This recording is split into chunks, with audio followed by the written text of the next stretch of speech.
Ils sont là, ils sont... Lui, il est connecté. Parce que je voulais démarrer avec lui la connexion. Ah, c'est bon.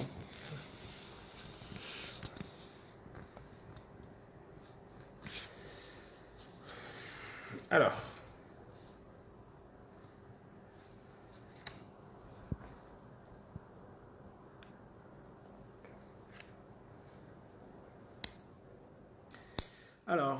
Désolé pour cette interruption indépendante de notre volonté. Li ñu doon wax rek mooy gëm sa bopp def na le tour du pays. On a fait 85 000 kilomètres. On a sillonné toutes les régions du Sénégal. Je disais, j'ai grandi au contact des Sénégalais. 85 000 kilomètres en 11 mois. 2125 localités en 11 mois. J'ai vu la souffrance des Sénégalais. J'ai vu les difficultés de nos compatriotes. Je les ai écoutés. Je les ai entendus, mais j'ai compris leur détresse. Ces 19 points que nous avons découlent d'une écoute attentive de nos populations. Ces 19 points ne sont ni figés, encore moins ni exhaustifs. Chacun d'entre vous a la possibilité de donner son avis, ses opinions.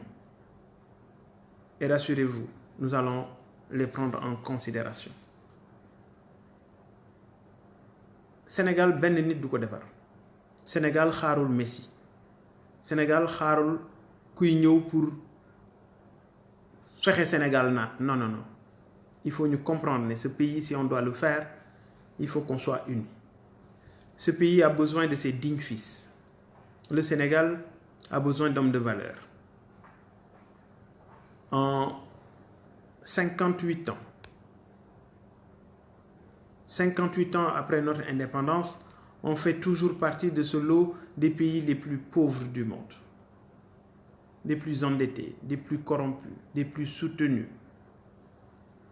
Tout est basé sur la coopération et l'aide internationale. Est-ce qu'on doit continuer à vivre comme ça? Est-ce que vous voulez que nos enfants, nos neveux, vos nièces, vos petits-fils vivent les mêmes difficultés que certains Sénégalais actuellement, en 2018? C'est pas normal. Alors nous, on s'est levé et nous ne dañu bokk ci ñi nga xam ne jàpp nañ ne li war a defar Sénégal war nañu ci participer. Et je disais à quelqu'un, pour man, jiite Sénégal, c'est pas une fixation. Ce qui m'intéresse, c'est de permettre aux Sénégalais de vivre dans la décence et dans la dignité. Et je dis encore une fois, c'est bien possible. Le Sénégal a d'énormes potentialités. Nous avons énormément de ressources minières. Ce pays a tout. Mais malheureusement, le Sénégal manque de tout. Je disais à quelqu'un démb, waa Louga, hôpital régional bu Louga, bu ñu soxlaa scanner dañuy jël nit ki dugal ko ci oto yóbbu ko hôpital régional bu Saint-Louis pour mu def scanner. C'est gravissime. Il y a combien de localités yoo xam ne jigéen ñi même pour ñu def échographie dañuy jóge seen dëkk daw au minimum 70 voire 100 kilomètres pour mun a def échographie. J'ai vu dans des villages nit ñoo xam ne bu ñu waree jigéen ñoo xam ne bu ñu waree wasin dañu leen di teg ci saret. Je suis allé à Diogo, là où on extrait le phosphate et le zircon dans la zone de Mboro et Darou Khoudoss. Diogo, c'est une case de santé, parce que du centre de santé, case de santé la. Case de santé bi fa nekk jigéen ñi bu ñuy mucc ci suuf lañu leen di tëral. Et ça ce que je dis nit ñi nga xam ne ñu ngi may seetaan ils pourront certainement confirmer ces dires. démb am na ko fi dugg wax Makayop seen case de santé ba fa nekk jafe-jafe yi nga xam ne moom la ñuy dund. Je crois que li am solo mooy ñu comprendre ne ce pays a besoin de ses dignes fils. Le Sénégal a besoin d'hommes de rupture. Et heureusement que am na ay jeunes sénégalais yu jóg tayle seen life tey pour bokk ci ñiy changer Sénégal. L'autre jour un journaliste m'a posé la question: est-ce que yaa ngi xalaat li nga liggéey boobu ak léegi, est-ce que yaa ngi xalaat alal ji ñuy wax ne am nga ko? ma ne ko yow yaa gis alal. Man xaalis pour man outil de travail la, amul beneen valeur bu dul outil de travail. kon fi ma jaar ba suñu borom xéewalal ma lii, ñoom ñi fi ne bu ñu ko jëlee bu ëllëgee ma jaaraat fa ma jaaraatoon.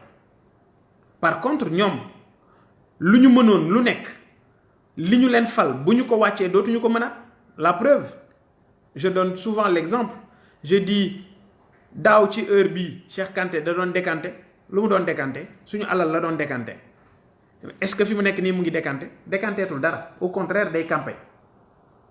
kon nañu comprendre ne lii defar Sénégal ci seen loxo yéen la nekk, li war a tax ce pays changer ci seen loxo yéen la nekk.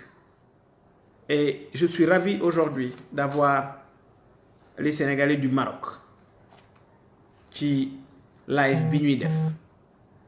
Et je vois que yeneen réew yi ñu ngi demander de toute façon ba li ñuy doxal booba ak léegi. kon danañu ko yaatal aussi un peu partout au Sénégal ba ci ñi nekk dans les régions. Vous avez un groupe Gëm Sa Bopp, vous avez une cellule Gëm Sa Bopp, vous avez envie d'échanger avec moi, on peut organiser des lives on Facebook, échanger waxtaan. Parce que bu nekkee man maa ñëw seen koñ ñuy waxtaan xëy na ñu bari duñ ci jot, mais bu ñu échanger à travers des lives ñeneen ñi dina ci jot. Ça veut pas dire que duñu continuer di def rencontre yi ñu doon def aussi bien que si dinañ continuer di ko def, dinañ continuer di dem ci nit ñi di waxtaan ak ñoom, dinañ continuer di dem ci nit ñi di échanger ak ñoom. Mais li am solo mooy yéene bi ñu am ci Sénégal, li am solo mooy yéene bi nga xam ne am nañu ko ci réew mi. Alors sur les questions migratoires, c'est notre point 16 comme nous parlons avec les Sénégalais de la diaspora. Dañu ne il faut ñu xool naka la ñuy mun a def ba sensibiliser davantage contre l'immigration clandestine, mais également amener les candidats à l'immigration à partir dans la dignité avec un projet migratoire. Pourquoi les Chinois n'ont pas ces problèmes-là? Pourquoi les Américains n'ont pas ces problèmes? Pourquoi les Français n'ont pas ces problèmes? Parce que ñooñu aussi dañuy am ay immigrés. Mais ku ci nekk tu as un projet migratoire et dañ lay accompagner ànd ak yow. Mais loolu liggéey la boo xam ne ñu ngi koy def à travers nos représentations diplomatiques, à travers les consulats, etc., etc. Donc ñun jàpp nañu ne il faut une politique d'encadrement, d'assistance et d'intégration de nos compatriotes à l'étranger, avec la complicité des services consulaires et diplomatiques qui doivent être à leur écoute. Parce que ñi nekk ci ambassades yi ak consulats yi sénégalais yi ci seen bopp ñoo leen fa tax a nekk, sénégalais yi ci seen bopp ñoom ñoo tax ñu toog fa. kon seen réintégration war na doon loo xam ne ñoom les services consulaires et diplomatiques ñoo koy jël à bras le corps pour mën ko doxal ni nga xamee ne noonu lañ ko war a doxalee. Alors on m'a glissé une question de Mbaye Loum. Je voulais savoir si vous avez signé la charte de l'opposition pour la sécurisation des élections. Effectivement, nous avons signé ça. On a un mandataire qui est parti cet après-midi, il s'appelle Maguette Niang, et Mom signé Noko. Malheureusement, je ne pouvais pas faire le déplacement. C'était comme hier également. Je ne pouvais pas faire le déplacement, mais on a été représenté. C'est dire de manière très claire.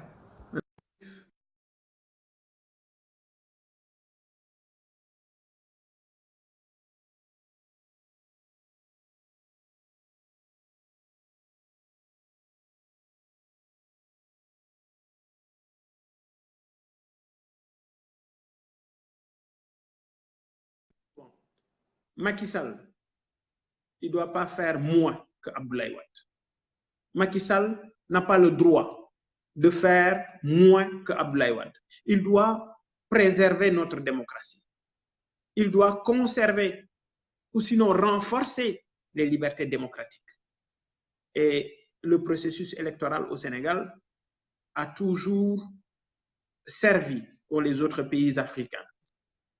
Nous avons toujours été un modèle en matière d'organisation des élections. C'est dommage ce qui s'est passé lors des élections législatives. C'est une honte pour le Sénégal. C'est une honte pour la démocratie sénégalaise. C'est une honte pour nous, ñi nga xamné Sénégal la ñuy tiitero. Et je crois que l'administration qui organise ces élections, et notamment la direction générale des élections, je disais à quelqu'un il y a quelques jours, à quelques exceptions près, qui a organisé la chute de Diouf. Cette même administration a organisé la chute de Abdoulaye Wade. Et pour entrer dans l'histoire, ils doivent organiser la chute de Macky Sall en 2019. Et je dis encore une fois, c'est bel et bien possible. Par contre, le pouvoir, ça ne se donne pas. Ça s'acquiert. Il faut que quelqu'un connaisse li nga xamné war nga ci jóg taxaw nga jóg taxaw ci. Et je suis sûr qu'on arrivera à un excellent résultat. Donc, pour dire toujours li ñu doon wax ci wàllu immigré yi, mais c'est important de faciliter les transferts de fonds. Nit ñi dañu yor seen xaalis am seen xaalis nekk bitim réew, par exemple nekk Maroc tey jafe na la lool yow mi nekk Maroc nga mun a jël xaalis yónnee ko Sénégal parce que ñoom Maroc seen masse monétaire daf leen intéressé. moo tax tey yéen ñi nekk Maroc kenn mënul jël xaalis ci transfert yi yónnee ko par exemple au Sénégal mais ku nekk bitim réew mën nga yónnee xaalis mu jëm Maroc. Je crois que loolu nos États doivent travailler sur les transferts de fonds, le retour, l'investissement et la réintégration des Sénégalais de l'extérieur. C'est nous dellu si. Ça ne veut pas dire ñu ne Sénégalais bi dañ ko war a jox xaalis pour mu dellu si Sénégal déedéet man waxuma loolu parce qu'il y a un fonds aujourd'hui, je crois que ça s'appelle PISA ou quelque chose comme ça, pour les Sénégalais de l'extérieur par rapport à leur intégration ou réintégration. Qu'est-ce que ça donne?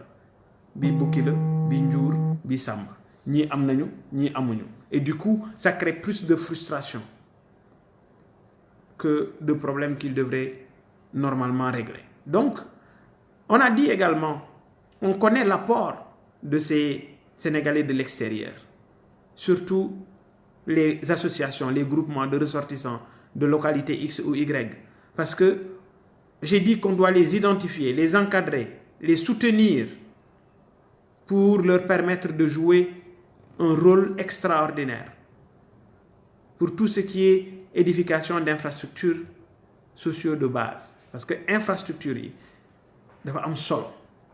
Infrastructures yi, vous les Sénégalais de l'extérieur, yéen a ngi tabax école yi, yéen a ngi tabax maternité yi, yéen a ngi indi ay ambulance, yéen a ngi jàppale ñi ngeen bàyyi ginnaaw. Donc ñu ne jaadu nañu bàyyi leen xel bu baax a baax a baax. Alors pour les Sénégalais de l'extérieur, toujours on a dit qu'il faut mettre en place un fonds pour s'occuper du rapatriement des dépouilles de nos compatriotes. Yéen gis ngeen ne souvent bu nit amee problème à l'étranger dañu koy ketal pour mu mun a dellu si. Donc loolu on a dit que c'est important ñu dellu si ci. C'est important ñu bàyyi leen xel pour ñuy mën di taxawu sénégalais yi ci jafe-jafe yi nga xam ne dinañ koy am surtout pour delloo si yenn néew yi. Et nous on a dit qu'il y aura un fonds destiné à ça parce que fi ñu ko mën a puiser bari na. Les Sénégalais de l'extérieur envoient vers le Sénégal 2000 milliards par an et ça c'est des chiffres officiels. Ku ne xam na ne joxeel ma foofu ma joxeel la fii moo ëpp ci Sénégalais yi joxeel ma foofu naa la ko joxeel fii moo ëpp ci li ñuy def donc chiffre bi weesu na lii. Alors ay nit bu ñuy participer ci économie réew ci lu toll ci hauteur bii dañu leen yoreel njukkal dañu leen yoreel considération. C'est pourquoi moi je suis un Sénégalais, j'étais un Sénégalais de l'extérieur ci yéen la bokk donc xam naa bu baax jafe-jafe yi nga xam ne les Sénégalais de l'extérieur ñu ngi koy dund. ñu ne également tout ce qui tourne autour des meurtres parce que il y a beaucoup de Sénégalais qui sont tués à l'étranger et c'est quoi la suite? En général dara amul benn suivi boo xam ne service consulaire yi dañ ko ciy def. Les Sénégalais qui sont dans les prisons lan mooy suivi bi? Est-ce qu'on a une idée réelle de leur situation? Je crois que loolu ñi ñu yóbbu ci ambassade yi waroon nañu mën a taxawaay boobu pour que suñu doom yi nekk à l'étranger nekk fa am fa ay jafe-jafe ñu mun leen a encadrer. ñi ci mënul am avocat ñu wutal leen avocat taxawu leen seet nu ñu def même pour ñenn ñi nga xam ne am nañu yenn peine yi ñu xool nu ñu leen mun a transférer au Sénégal pour ñu purger si fii seeni peine parce que nekk ci say wetu mbokk am na lu muy dalale xelu doomu aadama. Alors on a dit qu'il faut mettre en place ce fonds dont je parlais tout de suite mais également permettre aux Sénégalais vivant à l'étranger d'acquérir leurs biens immobiliers. Par exemple boo waree am kër parce que Sénégalais bu nekk étranger li la gën a yitteel mooy nooy def ba am kër avec tout ce qu'il y a comme arnaque autour des coopératives etc. ñu ne jaadu na que SNHLM ak SICAP dellu ci jouer rôle ba ñu leen xamoon pour permettre aux Sénégalais de l'extérieur d'avoir un toit au Sénégal et ñu ne lépp luy impôt dañu leen ko teggil lépp loo xam ne taxe la mu jëmoon ci état pour acquérir ce premier bien immobilier état dina la ko teggil yow Sénégalais de l'extérieur bi. Donc loolu ay xalaat la yoo xam ne tënk nañu ko ci biir 19 points yi jàpp nañu ne bokk na ci li nga xam ne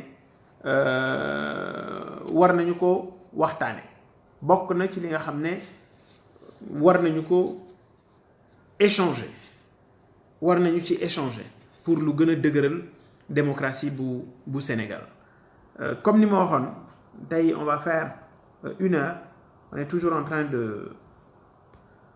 d'essayer de nous connecter avec les Sénégalais du Maroc. ñoom Mansour ñoom Serigne Babacar Sey Moustapha Sey El Hadj Malick Loum moom Mbaye donc moom moo envoyé question boobu noonu Mansour Sey ak Malick No Stress ñu ngi bëgg jokkoo ak ñoom ñu ngi essayer mais la connexion en tout cas la qualité de la connexion n'est pas terrible. C'est peut-être pas comme de l'autre côté mais c'est dommage qu'en 2018 qu'on soit encore dans des situations comme ça.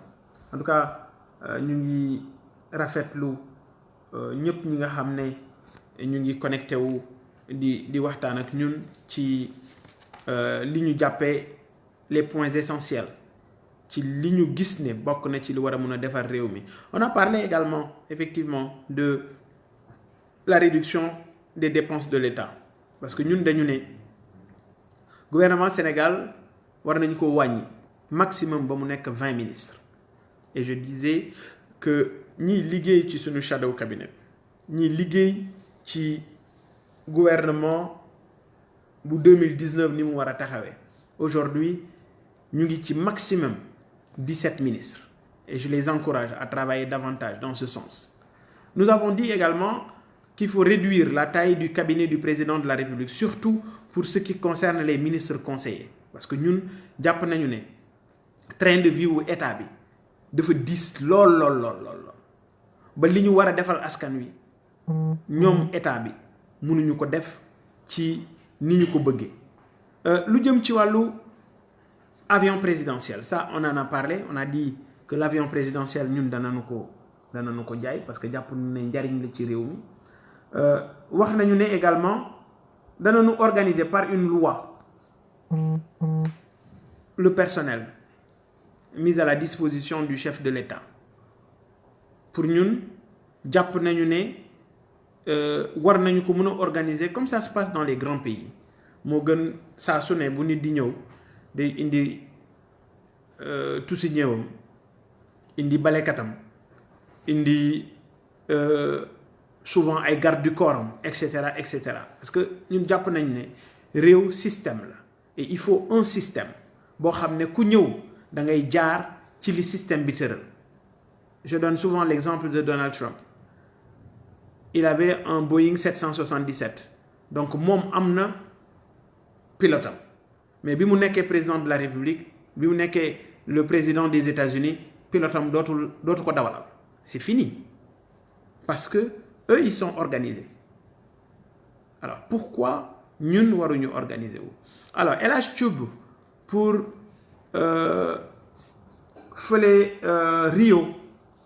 Rio incha allah ñu ngi koy prévoir nañu incha allah en début janvier prévoir nañu def benn tournée américaine boo xam ne dinañu yóbbu New York dinañu yóbbu Cincinnati dinañu yóbbu Brésil mais également dinañu yóbbu Canada donc dinañu ci incha allah waxtaan mais jàppal ne dinañu ñëw ci liggéey bi nga xam ne ñu ngi ko nekk di def ci wàllu waxtaan ak sénégalais yi.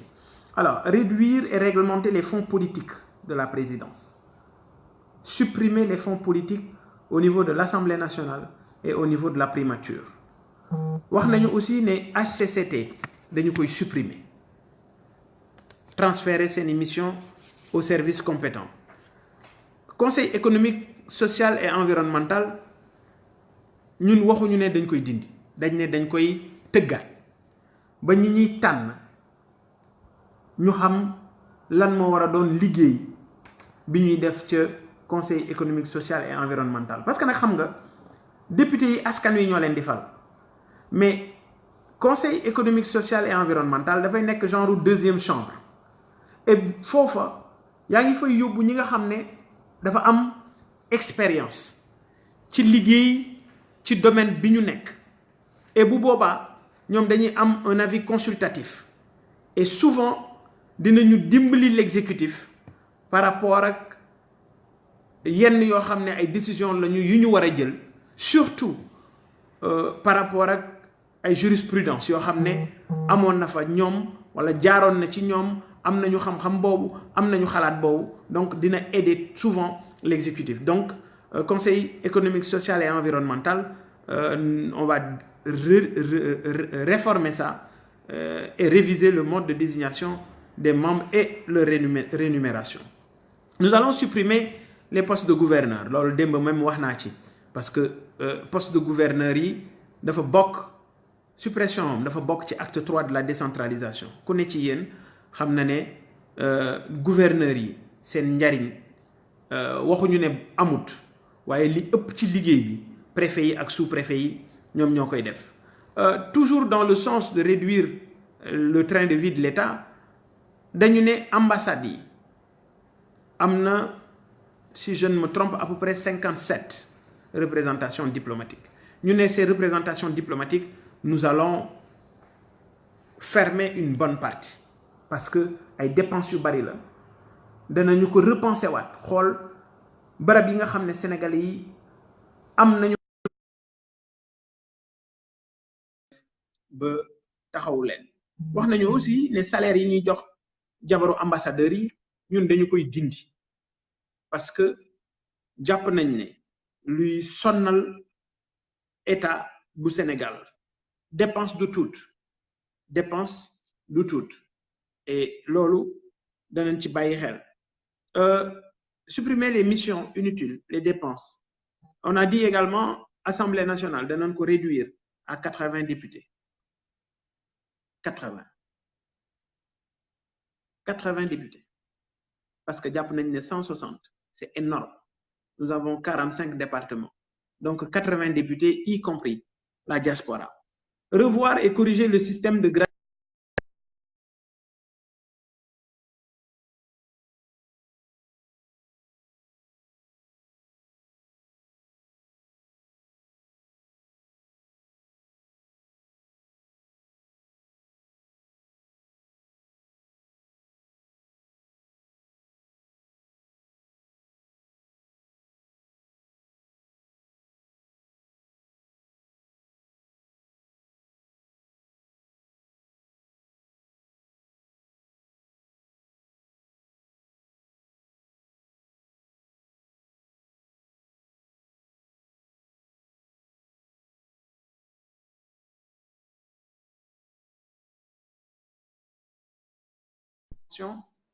Donc je disais que nous, à notre niveau, jàpp nañu ne il faut revoir et corriger les systèmes de gratification et autres indemnités yoo xam ne am na certains agents de l'État, notamment au niveau du ministère de l'économie et des finances ak ay directions yu ci rattaché. Chaque 3 mois ñu jox agent 6 millions 7 millions 8 millions ñu ne teguwul fenn mbir la moo xam ne il faut ñu revoir ko corriger ko. Une redistribution des richesses, revaloriser les salaires et pensions de retraite avec 30% de hausse sur une période de 4 ans. Alors ça certainement ñu ngi naan la naka nga koy defee fooy jëlee xaalis ñun ci gëm sa bopp dañ ne bu ñu jëlee réew mi dootuñu wër di leb fenn xaalis parce que liy defar Sénégal mi ngi ci biir réew mi xaalis bi defar Sénégal mi ngi ci biir réew mi et incha allah bu ñu poser question bi dinañ ci dellu si et dinañ wax exactement comment on va y arriver. Qu'est-ce que vous avez diplomatique du moment où l'ouverture est un levier pour le développement? Mais vous savez, la diplomatie sénégalaise, autant pour moi, a toujours été un exemple en Afrique et dans le monde. On a toujours été là où il fallait. On a participé dans énormément de choses et ça, c'est le travail de nos diplomates. Nous avons des diplomates chevronnés. Mais malheureusement, depuis un moment, on se rend compte que ces diplomates, parfois même, sont relégués au second plan et ces nominations d'ambassadeurs, etc., ça repose absolument sur rien. Ay nit ñooy jóg parce que bëgg nañu leen neexal ñu jël defal leen ay nomination donc yooyu lu fi dañ la parce que ñun dañ ne avec gëm sa bopp il y a plus de népotisme il y a plus de fraternité xaritoo ki nangam non parce que national moo tax ma ne leen dañu soxla assemblée nationale de rupture soxlootuñu député du président wala député du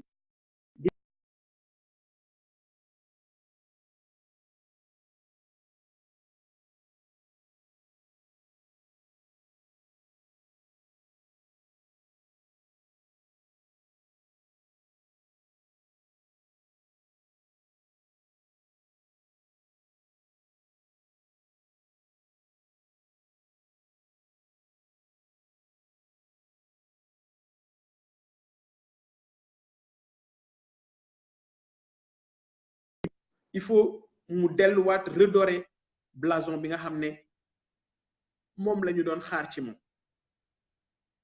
surtout Bour poser une question sur les députés de la diaspora. Alors donc les députés de la diaspora, vous savez, la diaspora c'est énormément de Sénégalais yoo xam ne ñu ngi ci bitim réew. Maintenant, je crois qu'il faut aujourd'hui, comme def nañu ko, c'est un acquis, il faut réfléchir, peser le pour et le contre. Lan mooy efficacité démarche bi? Est-ce que véritablement les députés de la diaspora font le travail? Parce que c'est quand même à vous, c'est vous, les Sénégalais de la diaspora. C'est à vous de nous dire, est-ce que ces députés de la diaspora, li ngeen bëggoon def nañu ko? Est-ce que taxawu nañ leen? Est-ce que seeni problème réglé wu na? Bon, bu fekkee ne nag réglé wul, je crois que jarul ñuy jël ay nit di leen fal comme député de la diaspora uniquement pour amuser la galerie. Il faut que seen importance ak seen implication ak liggéey bi ñuy xaar ci ñoom que mu nekk liggéey bu certain. En tout cas ñu ngi sant bu baax a baax Soxna Diop ci question boobu nga xam ne posé na ko. Bon,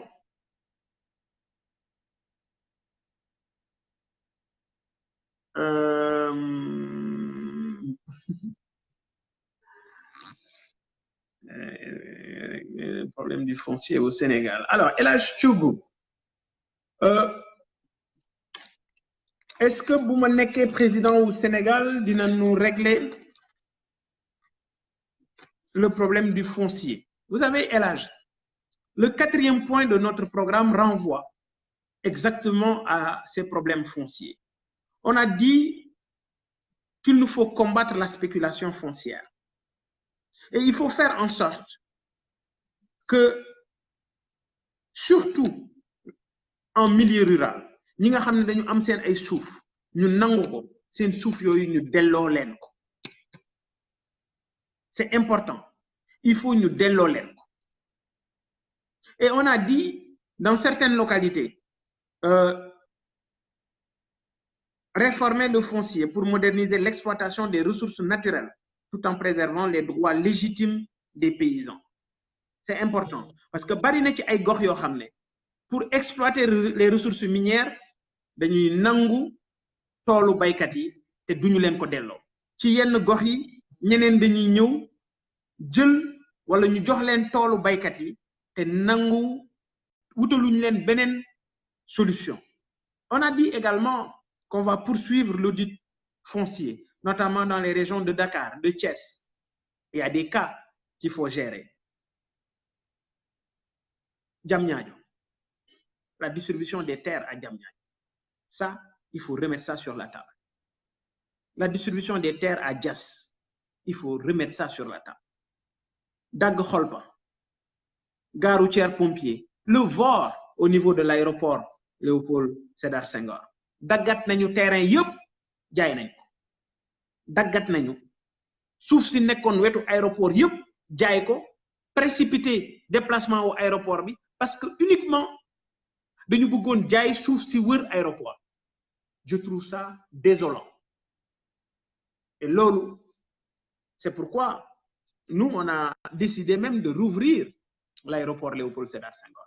On a dit qu'on va ouvrir l'aéroport Léopold Sédar Senghor parce que ñun mënuñu comprendre nga am lu mel ni aéroport Léopold Sédar Senghor. Amaguloo 1,2 million voyageurs par an nga bàyyi ko fi di dem ubbi beneen aéroport. Tey boo jugee Ziguinchor 30 minutes la nga def 30 minutes Ziguinchor Dakar boo ñëwee jël avion jël taxi aéroport Diass jëm ci Dakar nga def 30 wala 45 minutes alors que à côté mënoon nga fa am beneen desserte boo xam ne fii lay jóge. Et puis nag il faut se dire la vérité, toutes les capitales du monde ñii dañu am ñaari aéroport ñetti aéroport ñeenti aéroport. Kon essayons de voir comment on peut arriver à gérer ces questions. Donc la question foncière, elle est extrêmement importante. Alors Fatou Diop poser vos questions et Inch'Allah, on va répondre à vos questions. Donc, c'est El Choubou. Vous me posez la question sur le foncier au Sénégal. Président, qu'allez-vous faire pour les paysans concernant les semences, engrais et pour la commercialisation des récoltes? Et encore, après l'hivernage, que préconisez-vous au peuple? Matar, c'est l'une des questions les plus importantes que vous posez. Et je suis très à l'aise pour répondre à votre question. Vous savez, cette politique de dépendance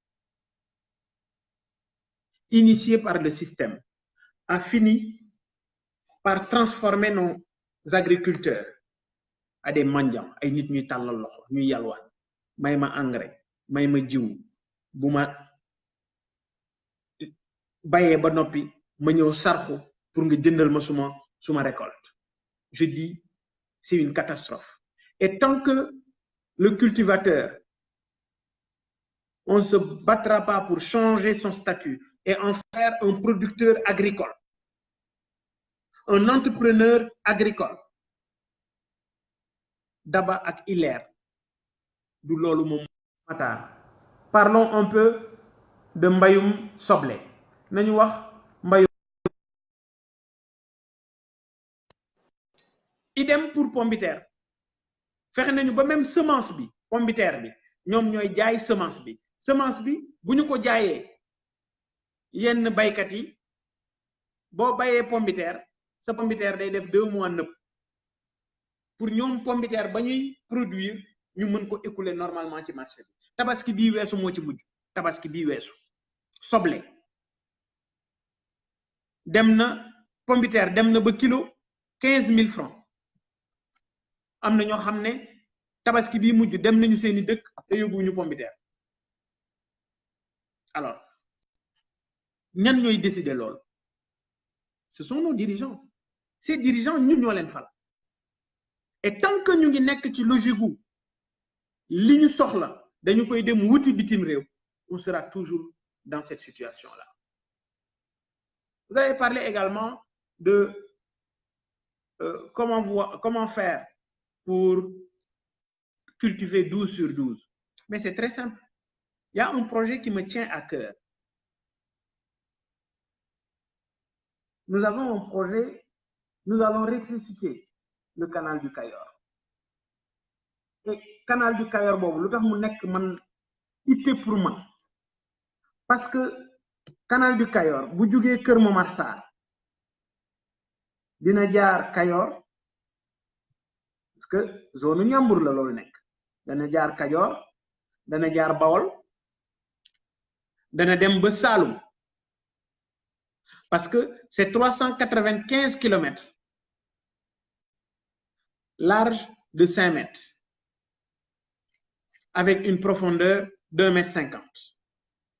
Ça permettra aux cultivateurs qui sont dans la zone de faire nord ak nawet. Et pourtant, il y a d'autres pays africains qui ont réussi à le faire. Mais malheureusement, nous, beaucoup ci suñu priorité ay njit ñom defuñu ko soxla.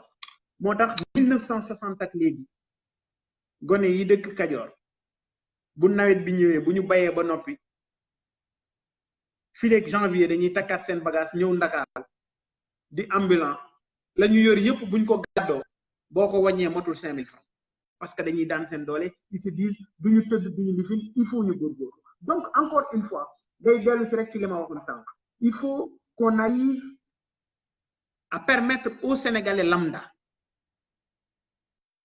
bëgg dara mu mën ci yegg.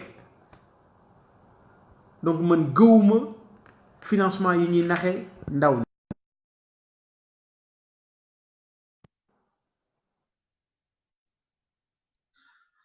Alors que pensez-vous des villages au fin fond du Sénégal qui n'ont pas d'électricité depuis que le Sénégal est Sénégal? Lolu wax na ci waxati ci. Ça bo xolé man sama page Facebook, tu vois aujourd'hui, il y a énormément de localités yo xamné amuñu courant. Votre programme pour les villageois et le programme pour les citadins, Sénégal fait pas metti. Il n'y a pas de programme pour les villageois et de programme pour les citadins. Je vous dis, la commune de Foundiougne, fi may wax ak yow nii amuñu ndox muñ naan alors que Foundiougne c'est une grande commune. Je viens de vous dire qu'à Louga, à l'hôpital régional de Louga, amuñu scanner. Boo feebaree ñu war la defal scanner dañ lay dugal ci ambulance yóbbu la hôpital régional bu Saint-Louis scanner la ba pare dogal delloo si waat c'est-à-dire tu vas parcourir 75 kilomètres. Donc il n'y a pas de programme pour un village ou un programme défini pour les communes ou les villes. C'est-à-dire qu'en vérité c'est un problème. Et même pour ce qui concerne la santé, nous on a parlé de ça parce qu'on a dit il faut relever le Sogi à Tamba, à Mbour, à Mbaké, à Ndioum, à Fatick et à Kaolack. Pourquoi? Parce que tey bu nit amee yenn feebar yi à Galoya foo ko jëmee da ngay remonter ba Saint-Louis parce que foofu nga am plateau médical bu tane. On s'est dit mais c'est important tey boo amee feebar mbirkilaan da ngay dem ba Kaolack. Donc il faut ñu comprendre ne le plateau médical, la santé, elle est extrêmement importante. Et ci loolu, je dis tout le temps, on a 1700 médecins au Sénégal. 1700 médecins. Sur les 1700 médecins, tu as 1164 qui sont dans le public. À peu près 500 et quelques dans le privé. 500 et quelques dans le privé. Nous avons 557 communes au Sénégal. Donc, si vous avez 1100 et quelques, vous divisez par le nombre de communes, ça veut dire que tu auras 2 médecins par commune. Donc, dites-vous bien, au moment où je vous parle, il y a des... Et pourtant, on a plus de 1000 médecins qui sont au chômage. Des infirmiers, des aides-soignants, etc., etc. Le nombre dépasse 6000. Donc, lolo, bokk na ci loo xam ne ñun wax nañu ko. On a parlé de renforcer le recrutement du personnel soignant afin d'absorber les 4000 médecins, infirmiers, sages-femmes et aides-soignants au chômage. Construire un centre de santé dans chaque localité de plus de 5000 habitants. À défaut, implanter une unité légère d'assistance médicale et d'évacuation dans toutes les communes du Sénégal. Et ça, le projet, il est déjà fini. Les gens ont déjà travaillé sur ça. Et encore une fois, les niches pour financer ces projets existent bel et bien au Sénégal. Donc, ñun ñëwuñu pour di wax ay promesses. Li ñuy wax, c'est des engagements. C'est pourquoi dans ce document, on a dit c'est le pacte de confiance qui vous lie à Gëm Sa Bopp. Le parrain signe, Gëm Sa Bopp signe. C'est-à-dire le citoyen signe, Gëm Sa Bopp signe ici. Et li ñu bëgg mooy taxaw seet naka lañ mun a def ba lii mu nekk loo xam ne lu ñuy exécuter la le plus rapidement possible pour permettre aux Sénégalais de vivre dans la dignité et dans la décence. Que pensez-vous de l'augmentation des salaires des enseignants? Mais j'ai dit dans le document, c'est une injustice sociale qu'il faut corriger. L'enseignant sénégalais n'est pas respecté et n'est pas traité à sa juste valeur. Et pour nous, c'est une injustice sociale qu'il faut corriger. Je donne souvent l'exemple. Pourquoi ñuy wax orange enseignant? Parce que enseignant bi mënulul boppam dara. Parce que enseignant bi mënulul boppam dara. Alors, je dis souvent, ñaata enseignant nga gis ñu dëkk ci appartement Sacré-Cœur wala ñu dëkk appartement Liberté 6 wala ñu dëkk appartement Nord Foire. Enseignant yi nekk Dakar fan lañ dëkk? Ay ñàgg lañ dëkk, ay ñàkkurab, ay daaru Michel, ay daaru Cubb, foofu lañ dem dëkki, ay Numaan, ay kër Alaaji Paate, Tivaouane Peulh, c'est là-bas où les enseignants habitent. Parce qu'ils n'ont pas les moyens d'habiter en zone urbaine. Mais yamul rek ci enseignants yi, c'est la même chose pour nos forces de sécurité. Les forces de sécurité, les gendarmes, les policiers, les soldats, il faut corriger cette injustice. Un gendarme qui touche 140 000 francs. Un policier yendu ci mbedd mi di toucher 160 000 francs. Un jeune soldat jël bakkanam tayle ko pour réew mi nga koy fay 130 000. Au même moment ñi nga xam ne ñoom ñooy décider dañuy jël seen ay jabar di leen jox ay salaire u 500 000 jël sa doom wutal ko bourse mu dem France di jàng nga jox ko bourse muy gagner 700 000 par weer sa doom. Au même moment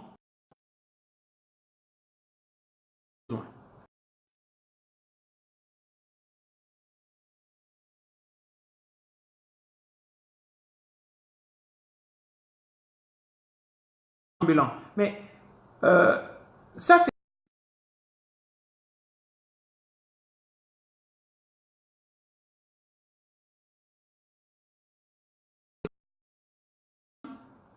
du malédiction. Secteur informel à tout là, mais il faut ñu xam secteur informel cadré, parce que pour moi encadré de manière graduelle. Formel tey war nañu mën a encadrer le système informel ndànk ci il faut créer un statut intermédiaire informel mooy li may wax tout le temps de auto-entrepreneuriat boo xam ne kenn ku nekk dana ci mën a dugg ndànk muy améliorer fonctionnement ak dispositif am ba arriver ci li nga xam ne ñun ñëpp moom la ñu bëgg. L'informel ñi fi ne ñoo ko bëgg parce que bëgguñu nit ñi avancer. bu ñu leen encadré woon kenn ku nekk dana mën a demal boppam mais bëgguñu nit ñi am mënal boppam. du état moo war a am xaalis sénégalais bi ci boppam moo war a am xaalis on arrivera ne sénégalais bi amul xaalis état du am dara mais loolu niñ koy defee mooy yegg ci permettre aux sénégalais bi nga xam ne am na yéene am na xalaat ba mu arriver à quelque def na maa ngi sant bu baax suñu mbokk yi répond à ma question et je ne sais pas ce que vous avez dit sur la Sénélec, Pape Mbaye Cissé, mais sur notre gaz, le gaz, nous en avons à profusion et en abondance. Mais yéen ci seen bopp gis ngeen ressources. Et nous, on est catégorique. Pour les contrats qui ne respectent pas les intérêts du État seront revus. Et on va se donner les moyens des Sénégalais. Et toutes les personnes qui seront impliqués, ñoo xam ne ils sont coupables de haute trahison